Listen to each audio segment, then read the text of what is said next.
Okay. It is 2:01 p.m., June 17th, 2021. I'm going to go ahead and call to order the Waco MPO Policy Board meeting. Chelsea, has this meeting been properly posted?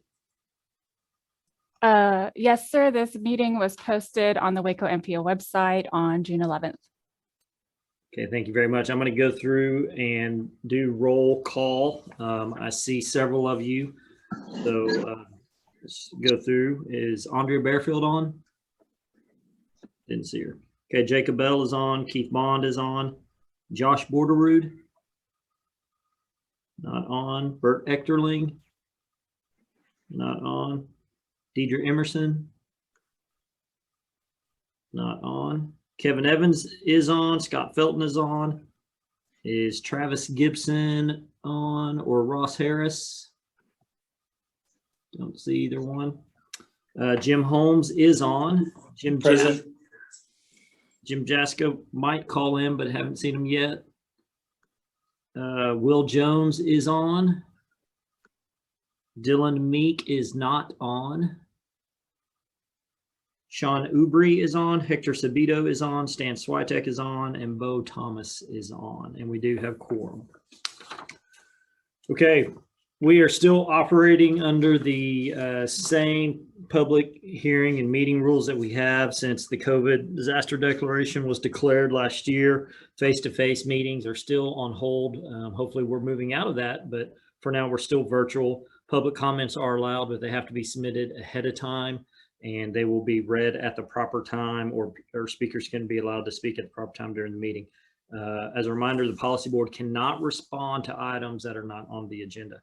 And this meeting is being broadcast. There's on-demand recordings available as well. We'll move into item 2, public hearing regarding any discussion or action item on this agenda. Chelsea, do we have any members of the public registered to speak? No, sir. Okay. And I also see that Deidre Emerson joined. Hi, Deidre. Okay, so item number 3, approval of minutes. Next on the agenda is to consider and approve the minutes of the May 20th, 2021 MPO Policy Board meeting. Does anybody have any changes or corrections to the minutes as submitted? Hearing none, the meeting minutes will be approved as presented. Moving on to item 4, consideration and action regarding approval of resolution 2021-9, adoption of the FY 22 through 23 Unified Planning Work Program, or UPWP. Chelsea, can you go ahead with the presentation? Yes, thank you. So we're going to start with a reminder of what the UPWP is and what we use it for. So our work program, as we can also call it, is our operating budget for 2 years. So the next one is for fiscal years 22 and 23. Currently, we're under 20 and 21. And the work program identifies how we're going to spend federal highway and transit planning dollars and uses an estimate of the amount of federal planning funds that will be available within that 2-year time frame. I'm going to summarize the 5 different tasks that are in the UPWP to give you an idea of the type of work that goes into each one and the associated 2-year budget for that task. So the first one are our administrative items. So typical things such as supplies and equipment, preparing our budget, public involvement. That includes some of the noticing that we're required to do, for example, at the Waco Trib. It includes meeting supports for meetings like this, as well as our technical committee and work groups, staff travel and training, contract management, as well as our Title VI evaluation. And so the 2-year budget for that is about $248,000. Task 2 is our data management task, and this is where we do a lot of our heavy lifting. We have a lot of demographic data and analysis that we look at this time around. This will also include data analysis related to the 2020 census, which we've talked about a lot over this previous year. It will also include analysis of saturation, traffic counts, and analysis from TxDOT, which we get about every 5 years or so. And as well as a lot of GIS, ongoing maintenance and analysis of these types of data sets. So this is where, you see us talk about these FAST Act performance targets for performance-based planning evaluation So that's our crash analysis, our pavement and bridge condition, transit asset condition and safety, and travel time reliability. That work all gets put into this task number 2. It also includes air quality data for our region that we also keep an eye on. So the 2-year cost for that is about $263,000. Task 3 is for our short range planning. So that's where our TIP comes in, as well as any amendments to the TIP. And because it is an iterative process, toward the end of this UPWP cycle, we'll start to look at the next round of the TIP. We will also be doing a highway functional classification review. That's something that comes around every 10 years. This is where we also put staff time for public transportation coordination, as well as our air quality planning. And the 2-year cost for task 3 for MPO tasks is about $306,000. The other part of task 3 is for Waco Transit. So Waco Transit has planning funds, has FTA 5307 funds that we also report in our UPWP. So this includes grant preparation, performance quality and evaluation, education and training for Waco Transit, ADA planning, transit education for the public, as well as the Welfare to Work program. So the 2-year cost for these transit tasks is about $313,000, with the total cost for task 3 at about $619,000, a little over that. Task 4 is long range planning. So this is our MTP, Metropolitan Transportation Plan. The last one was adopted in January 2020, I believe. So for this iteration of the work program, it will include amendments to the MTP if necessary. We also like to update the thoroughfare plan if an opportunity comes up for that. So one thing that is on our horizon is the Waco impact fee study. We expect that there will be some changes to the City of Waco thoroughfare plan that we can then incorporate into the MPO's thoroughfare plan, as well as if other member cities do updates to their comprehensive plan, we again can pull that information up into the MPO's thoroughfare plan. There's also an opportunity to have an update or an amendment to the active transportation plan, which was adopted in July 2019. We think it's about time to take a look at that and see if any updates are warranted to that plan.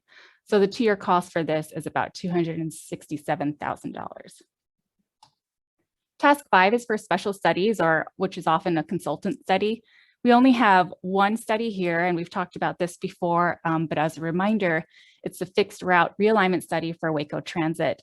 This is something that the work has actually started during this fiscal year, but it's going to carry out until fiscal year 22, which is why we have to pull it forward into this new work program.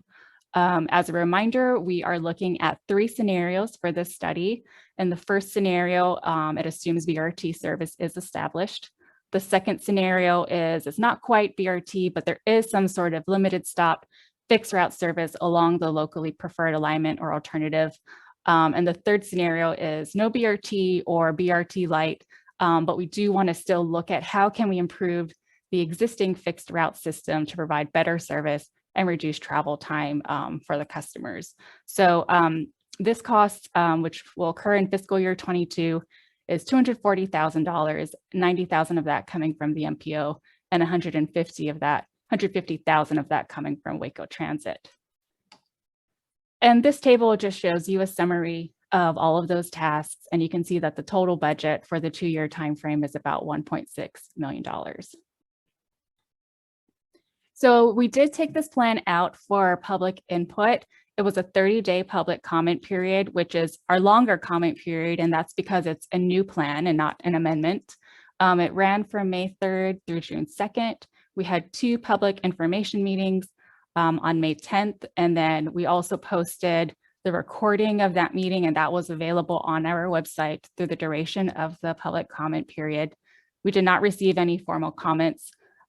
We presented this information to the technical committee the other week, and they did recommend adoption of the fiscal year 22-23 UPWP. And with that, I'm happy to take any questions. Any questions for Chelsea? Okay, we'll move into public hearing. Open the public hearing at 2:11 p.m. Chelsea, is there anyone registered to speak on this item? No, sir. Hearing none, we'll close the public hearing at 2:11. Any further discussion or questions? Are we ready for a motion?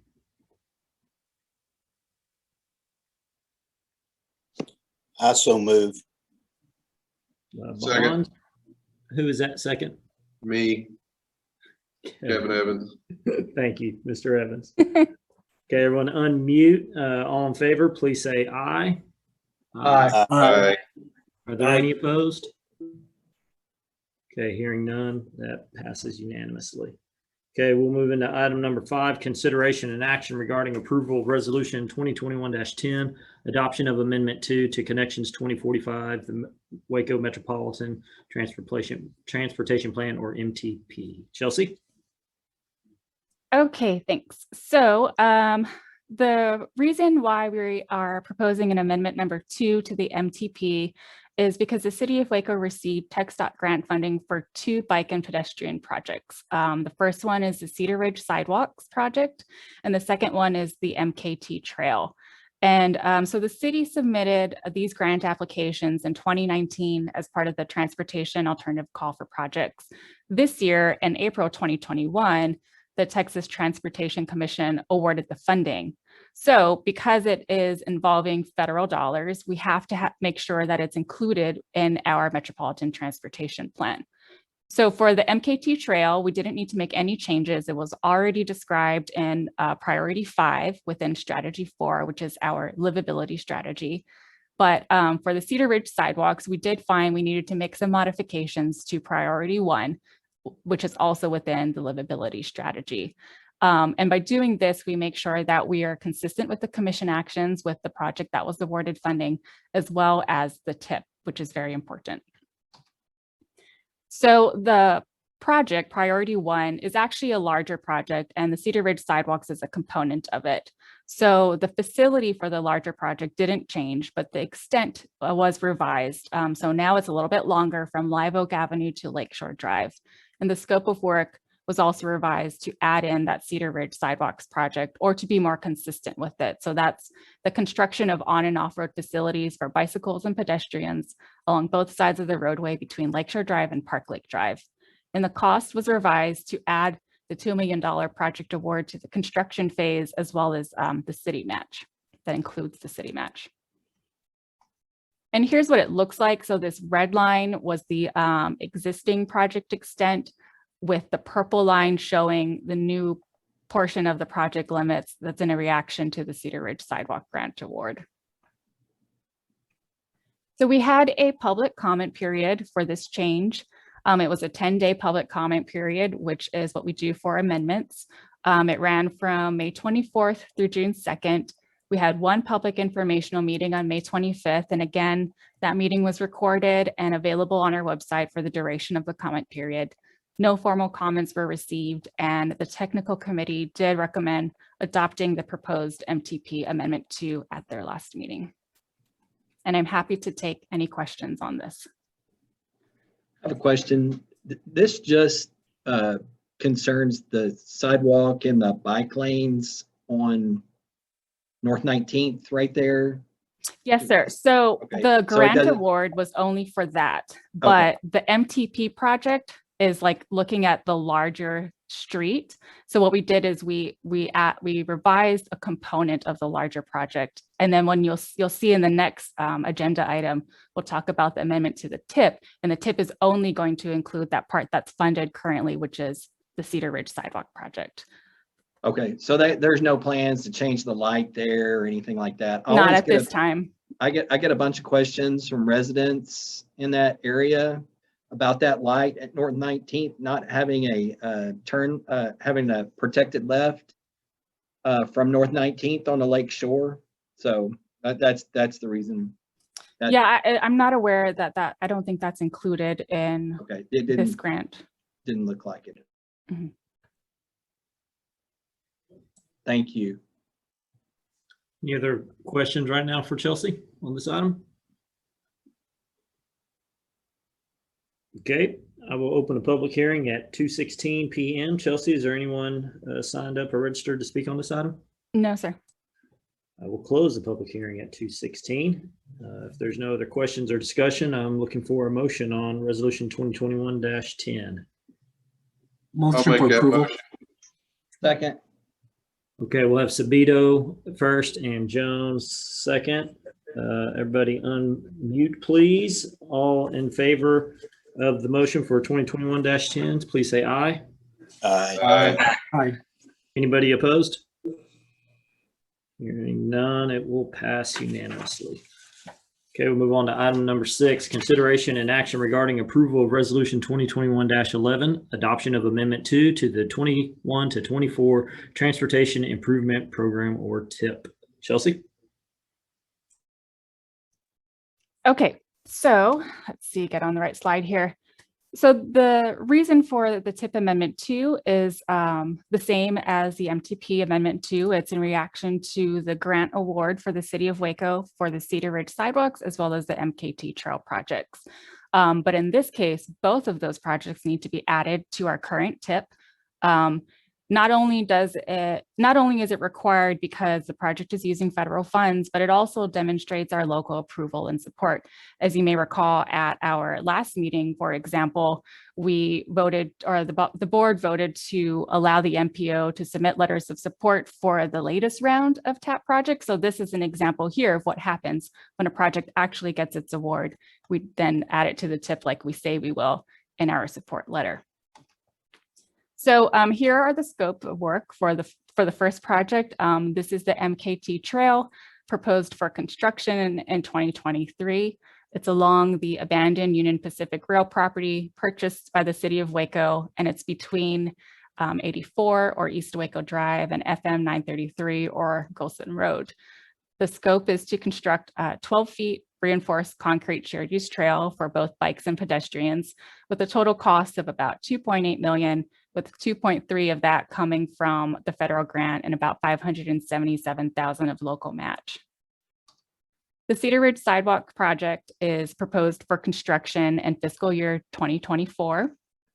It's on North 19th Street between Lakeshore Drive and Park Lake Drive. The scope is to construct on and off-road facilities for pedestrians and bicycles along both sides of the roadway for a cost of about $2 million, with 1.6 of that coming from the federal grant and about $416,000 of local match. And here is a map of where those two projects are located. So we held a concurrent public comment period. So the MTP and the TIP amendment. It was 10 days for May 24th through June 2nd, and it was the same public informational meeting on May 25th. And again, no formal comments were received, and the technical committee did recommend adopting the proposed TIP amendment 2. And happy to take questions on this item. Any questions for Chelsea?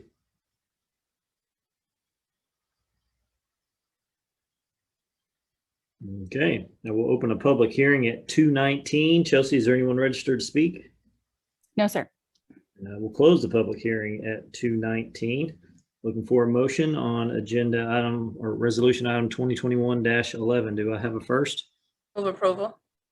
Deidre? Second. Second. I'll take Will on that one. All right, everyone unmute. Everyone in favor of this resolution 2021-11, please say aye. Aye. Aye. Is there anybody opposed? Hearing none, it passes unanimously. Okay, moving on to item number 7, which is discussion and updates from TxDOT regarding significant highway construction in the Waco metro area. So it's going to be to Chelsea to Clayton. Yeah, so Clayton, since you didn't have the drone photos, I'll just click through if you're okay with that. Yes, that'll work. Okay.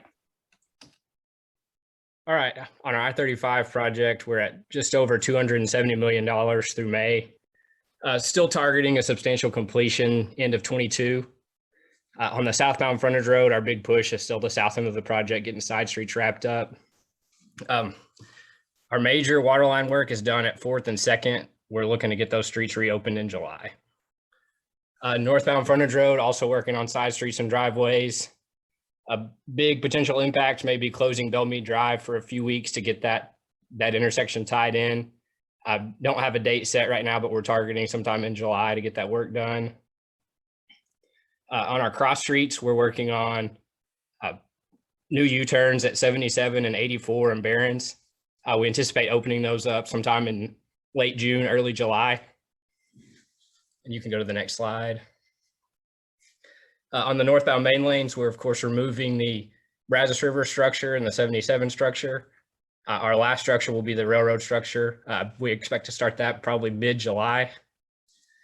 And then of course, we're working on new bridges at 11th, 12th, 4th, 5th, U Parks, MLK, and Barron Circle. We should be setting beams starting in July at 11th, 12th, with our first bridge X being poured sometime in August. So making good progress on the new structures there.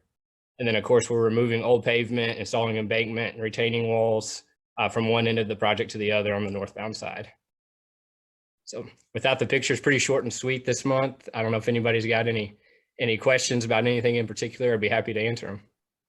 Clayton, I do have a question. I understand that Baylor is expecting about an additional 1,000 students coming in this next school year. How will we be doing in regards to construction and access from that side, from the Baylor side to the downtown side? So yeah, right now we're done with the major utility work that was in that intersection. We actually got it tied in last week. Our contractor's working on getting the new drainage installed. We were targeting a rough July 4th date to get that west side of the intersection reopened. Of course, some of the weather over the last couple of weeks has pushed that back, but we fully expect the west side of 4th Street to be reopened in July. Okay, thank you. Yep. Clayton, on the Bellmead Drive closure, it'll be closed, right? I mean, there'd be no through traffic. That would be correct. Yes, sir. So right now, if you've driven up in that area, there's kind of one lane. Sir. It takes forever to get through there. So yes, sir. And we're looking at some options. We think there's a way to get actually the new right turn from Bellmead Drive headed back north on the frontage road to get in ahead of time, and that would eliminate this closure. So that full closure of 3 weeks would be worst case. We are looking at options to get that right turned in and get rid of the detour to 84. Because yes, I understand that would put some extra pressure on that intersection. thanks. Any other questions for Clayton?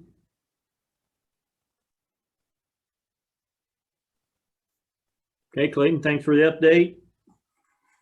No problem. We will move into item 8, Director's Report. Chelsea.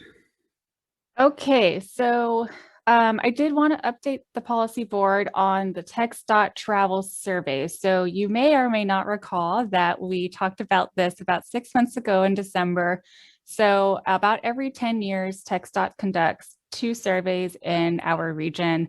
This includes an establishment travel survey, so businesses, and a household travel survey. And these are really important for us. It provides a lot of really good data that goes into our travel demand model. So since we last talked about this in December, the surveys were put on hold due to COVID because there's, some in-person interaction that's required for this. But we did recently hear from TxDOT, and they said they're resuming these surveys in Waco toward the end of June. And I think one of those dates was June 22nd. So I wanted you all to be aware of that. If you have questions that come up, if your constituents have questions, feel free to reach out to us here at the MPO, and we will get you in touch with the right folks at TxDOT who can answer questions about these surveys. But just want to give you a heads up since it's been a while since we talked about this. Any questions?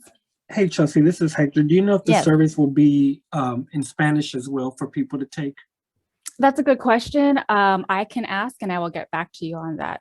Okay, thank you so much.